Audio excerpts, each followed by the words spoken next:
Bharatiya Janata party के वरिष्ठ नेता और केंद्रीय मंत्री निरंजन ज्योति आज भगवान बांके बिहारी की नगरी वृंदावन पहुंची, जहां उनका भाजपा के स्थानीय नेताओं ने स्वागत किया। वहीं निरंजन ज्योति के बांके बिहारी के चरणों में अपनी हाजिरी लगाते हुए भगवान की भक्ति भाव के साथ दर्शन और पूजा पाठ किया, जहां उनका गोस्वामियों द्वारा बांके बिहारी जी का पादुका पहनाकर स्वागत किया।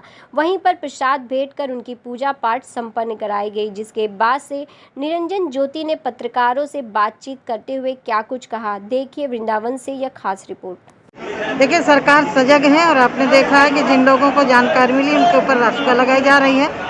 धर्मांतरण करने की किसी को इजाजत नहीं है। स्वेच्छा से जा रहा वो अलग बात है, लेकिन धर्मांतरण जबरन धर्मांतरण करना अच्छा नहीं है और इसके लिए सरकार हमारी सख्त है। इसके लिए कोई और ये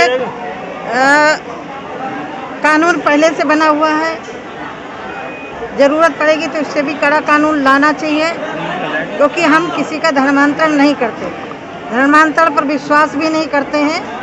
लेकिन सुनियोजित तरीके से जो धर्मांतरण हो रहा है उसके लिए सरकार सजग है।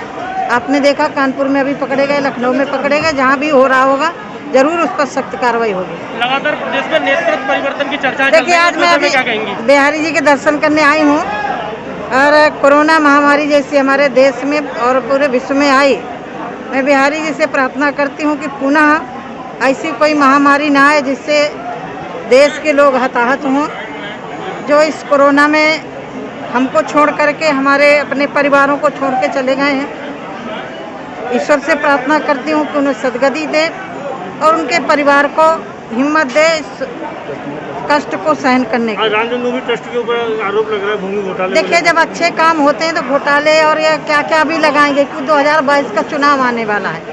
यही लोग हैं, कह रहे थे ये भारतीय जनता पार्टी का संघ का एक नारा है चुनाव को लेकर के।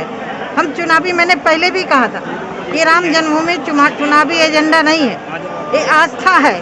और आपने देखा कि माननीय न्यायालय ने जिस तरह से सहजता से और माननीय प्रधानमंत्री जी के नेतृत्व में जिस तरह से समाधान हुआ है, विपक्षी लोगों को बौखलाहट है आने वाले समय को लेकर के।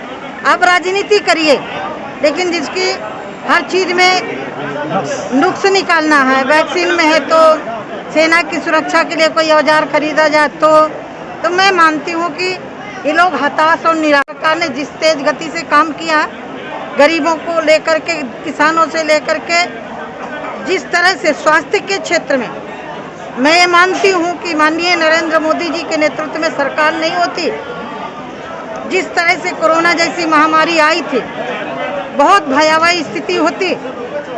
मैं बधाई देती हूँ भारत के वैज्ञानिकों को, जिन्होंने बहुत जल्दी शोध करके वैक्सीन लाई।